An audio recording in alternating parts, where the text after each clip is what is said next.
Nasi chinilas. Grabe.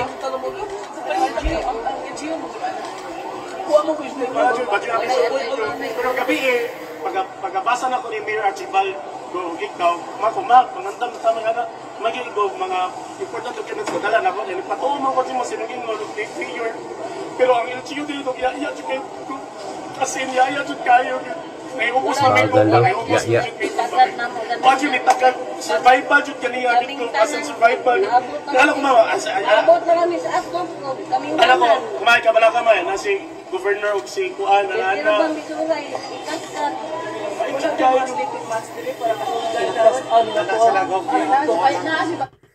Post mo lang natin mga idol. Bisaya kasi si Boy. Iya ba? Naiyak-yak na si Kuya, di ba, sa kwento niya. Ibig sabihin mabagal mga idol. Tinutukoy niya itong LGU. Sila naman, ito si Kuya, mukhang naka-ready to sila kasi mukhang nag-abiso yata to si Mayor at saka ito si Pam. Kaso, sa gabi, hindi nila ma-anticipate ang tubig. Walang rescue siguro inantay nila. Hindi mo rin, dami kasi nangyari mga idol. Hindi lang lugar siguro nila ba, nahirapan sila ngayon na sa sobrang laki ng impact ng tubig. Talagang mahirapan ka mag-rescue kasi sobrang lakas ang current. Ewan ko. Siguro kung meron mga helicopter sana, mga ganun, wala pa tayong ganun eh. Kaya panoorin muna natin yung kwento ni Kuya. Kasi medyo naiyak-iyak siya eh. Mahirap na sitwasyon mga idol kasi grabe ang nangyari sa Cebu. Panoorin natin to. Maganda tong kwento ni Kuya at saka ni Nanay. Huwag sa ganito po yung namo. Akong board. Dami ang may sadali karon. Kita ka sleeping mask asa man si ordering. Magpadasal mas parang nasa ano sila sa gym.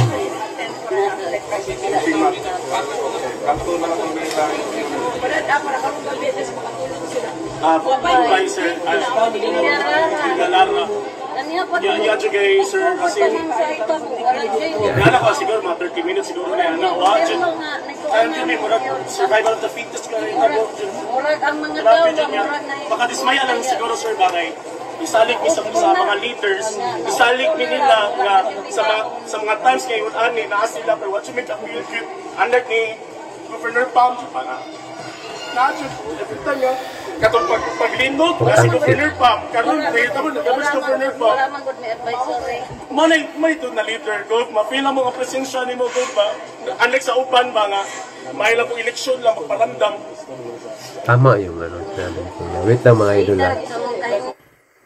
May point si ito mangyak-ngyak na si Kuya habang nagkukwento eh. Langay ba murag bagal ang sa LGU, presensya ang pinaka-importante sa kanya. Siguro sabi niya sa kwento niya na parang ang importante sa Baguio, sa Lindol, andun si Go.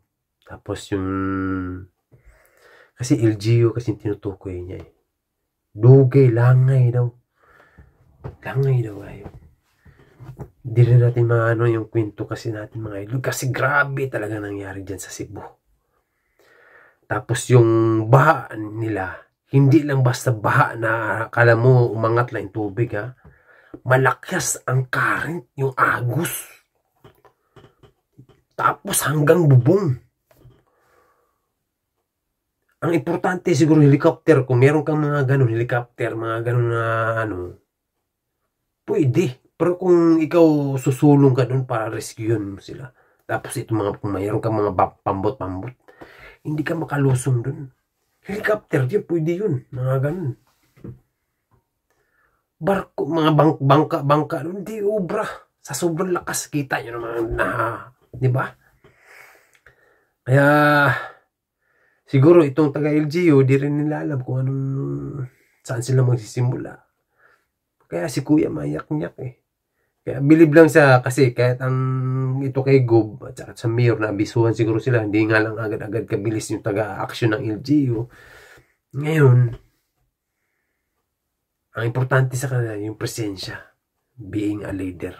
Yun ang sabi ni Kuya. Di ba? Kaya, nakaka-touch kasi medyo siguro mahirap yung sitwasyon talaga nila. Lahat nasa bubong eh. Di ba? Hirap ang sitwasyon ng Cebu, mga idol. Tuloy natin. I am a teacher and I am pursuing my PhD in San Carlos, Pudgov. Teacher That's pala why siya. nakayon ko timing po na akong dissertation is about recovery. So, or nakarelate ko personally po sa yung situation ko ba. And then based on my research ko, Sabi din nanay, walang kain-kain daw. ang leader din mismo. Dapat active siya, gabi pa lang, niingon siya ngayon, ano may tago. This is already ordered. Pero, yes, wala problema sa imo ako. Nag-order daw sila? Wala yung response ko din yung hapit may magmatay kami. Wala din nakakita. Nay, kami dito natapos na naman eh. Exodus may kaniya sir. Exodus may patulong may sasap naman. Suburan, taranay, sapa, din na, ng langoy, may din na, nakabuwag pa nila. Maka-experience kita mo, makahiupos lang ba? Makahiupos Kasi lang. niningi na mo ganang buntag pa. Kagi na namatay na dito sir, sa mga lugar, di na namatay. Kagi na namatay dito. Sa Lareta,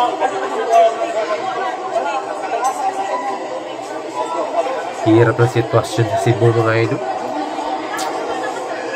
Sana makabangon agad sila. Dami mga parang gym to eh. Diyan na sila nag-ano ngayon.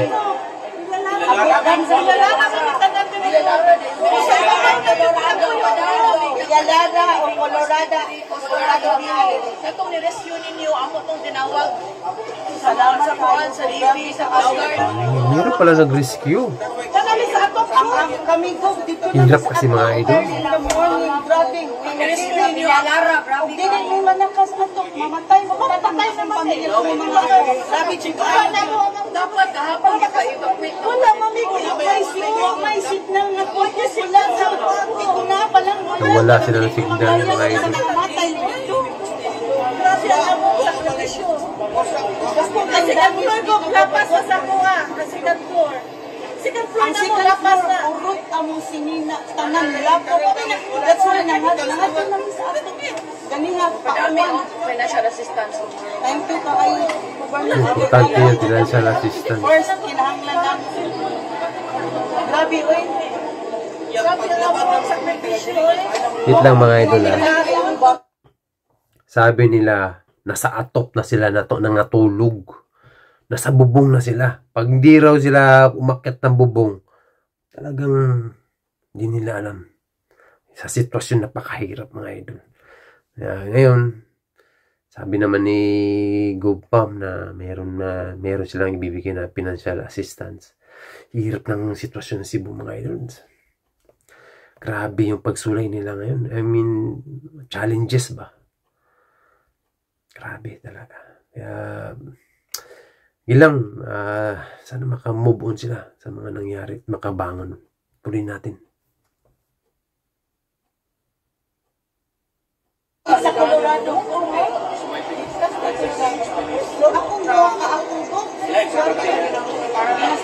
Di ba madami mga sleeping kids karon ha para kada gabi na. Ya to mi sa Atbang, wala may tao dito sa wala may kistoman sila sa Humay Elementary ko. Di ang sa kuan ba kanino sa Nagri, Colorado? Dili kanang City Hall ninyo, City Hall wala may tao. Dili sa Atbang. Kani ko dito naman ni ko naman kini man sila ako mo agis tuburan. Taga diri sa Kamuha. Grabe na akong sakripisyo para makagawas ng hindi alawa. Sige na ang context natin. Magali na 4 months old na bata ka. One ko, ay namatay. Ay namatay ko sa Colorado. At actually ko, kato siyang bayhana, taga-Danao. Balhin siya sa Colorado. Kay thinking, maluwas, kung saan naman yun ang pagkabuhanga nga ang bata na nahugman nilo. Naglusod ang tapas ng mama. Katong naano dito, naano dito. Asa dito ko ba? Alam na mag-make instruction. Bata mga idol. Wait lang ah. Meron silang kwento. Siguro yung kinuwento ng isang nanay dyan na hindi daw sila taga doon sa kanila. Lumipat lang daw sila doon banda sa kanila para maluwas yung masagip. Kaso, nahulog yung anak niya. Yung mag-ina. Hindi na niya matabang. Hindi niya masagip na. Sa lakas kasi ng current, mga idol. Yung agos ng tubig. Yung mga kwento nila ba? May mga kanya-kanya silang kwento sa buhay nila sa mga nangyari. Kay kuya, diba? Medyo na-hurt siya. Kasi nga mabagal yung ganito, action.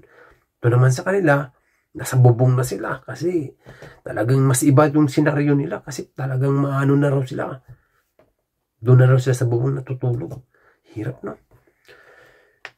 Kaya be ready talaga tayo, mga idol. Hindi natin alam mga mangyayari, hindi talaga natin alam. Kaya dapat tayong mga lalong-lalo na ito sa mga weather na dapat mayroon tayong high-tech na mga kagamitan. Malayo pa lang, 1 week pa lang, dito sa Japan, nasa Japan kasi ako, grabe mga idol. 1 week pa lang dito, pag may mga ganyang senaryo, talagang pag malakas, alam nila yan, nakikita nila, malakas na bagyo to. Evacuate na agad. Paalisin na yan. Mga ganun ba? Wala tayong ganun. Kulang talaga tayo. Grabe. Nasaan na yung pera ng bayan? Diba? Tuloy natin. So, tingala mga pagtula rin sila. Hindi rin magigdaman mo. Magmantay mo. Gusto ko. Pwede ba magpalayo. Exam naman nila doon. Sing na yung modern yung sa laki. Kadiri apang ang nabot sa mga ko sa terre. Malakas yung ng current na tubig. Kaya mahirap maka-rescue. Hirap ma-rescue. Dapat may helicopter. Yan, naputo. Hanggang doon na lang, mga idol. Yan, base sa kwento talaga nila. Malakas talaga yung current ng tubig. Yung agos ba? Siguro, yung bagsak ng tubig. Kung titingnan mo yung mga video na mga nandun sa mga tawa, hindi naman ganun kalakasan yung lakas ng tulo ng ulan. Pag ang bagyo kasi may kasamang buhawi yan, yung bagsak na may binangsakan siya doon. Lugar na yun sa bukid galing, tapos bumaba doon sa sapa or sa ilog.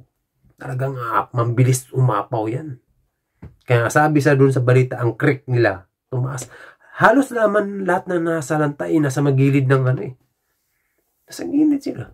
Kaya maaabot na pantay na sa bubong. Paano ma-rescue yung ganun? Kung meron kang helicopter yun, pwede yun. Wala talaga yung iwan ko sa Cebu. Hindi natin alam. Dapat kung may mga ganun, magtayo kayo ng 4 na helicopter ang Cebu para sa mga rescue. 4 na helicopter. Yun, 4. Napakaano na yun. Ang dami mo nang ma-rescue yun. Diba? Hindi natin masabi. Kaya, mag-ingat talaga. Tapos ready. Dapat may mga kit tayo na, may mga bag na, may mga pagkain na, naka-ready na. Tapos mindset. Pag alam mo ang tubig, biglang tumaas. Tapos ang pag-asa mo na sa bubong, kunin mo na agad yung para mabuhay kayo. Yung pagkain. Ano man, damit. Walang ka man. Lalo na sa mga pambata, mga gatas ng bata, importante. Diaper. Ringkot.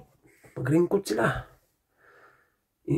Ano kagad, alerto kagad. May nakita akong video dyan, isang pamilya, nakadala pa siya ng kalan, at saka gasol. Survive sila. Doon sila nagluto sa taas ng bubong. Galing. Action agad. Marami rin kasi sila. Maraming mga lalaki. Kawawa talaga pag walang lalaki. Kasama may mga bata pa. Napakadelikado, mga idol. Kagaya nun sa kwento nun. Nahulog ang bata. Grabe, mga idol. Pinagdaanan ng Cebu. Sana makabangon ang Cebu. Marami namang tutulong. Karating na bayan. Karating na syudad. Tulungan natin ang Cebu. Sana sa mga sign, mga idol, bagyo, lindol, tapos may mga sunog, grabe, mga trahedya, mga sign, dapat tayo. Ano na tayo dito, hirap lang yung buhay natin. Sana may mga kanya-kanya naman tayong opinion sa buhay, pero pasalamat tayo, nandyan pa tayo, walang masyadong pamilya, buhay pa sila, maayos pa lahat, kahit paano. Kaya prayer lang sa mga nasawi. Kaya sana makabangon ng Cebu ulit. Kaya Duterte, solid. Kaya maraming salamat sa mga nang-subscribe sa aking YouTube channel. Maraming salamat, mga idol. Yeah, see you. Hanggang dito na lang. Matutulog na tayo. See you. Bye-bye!